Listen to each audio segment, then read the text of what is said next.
محمد صلى الله عليه وسلم وعلى آله وصحبه أجمعين. في الحقيقة الجهد اللي أنا شفته في المدرسة من يوم ما جيت المدرسة جهد مشكور جدا ومتميز جدا من كل العاملين فيها. شفت ان الأستاذ سعيد ما شاء الله سواء كان أثناء العام الدراسي أو في الأجازة الصيفية بتفعيل النشاط الصيفي، سواء كان نشاط القرائية أو تفعيل الخطة العلاجية أو الإجرائية، وتحت إشراف الأستاذ شافعي ما شاء الله تبارك الله، وجميع الذين اشتركوا في النشاط الصيفي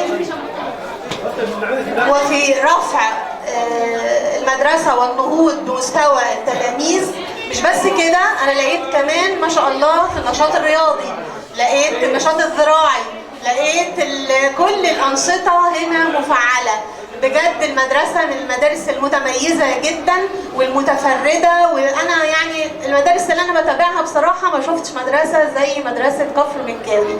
أنا سعيدة جدا وفخورة جدا إن أنا بتابع المدرسة دي، وإن شاء الله في تقدم مستمر وازدهار مستمر تحت قيادة الأستاذ شافعي، ربنا يبارك في عمره يا رب، والأستاذ سعيد وكل أسرة اللغة العربية وكل من تعاون وشارك في رفع مستوى المدرسة والنهوض بها.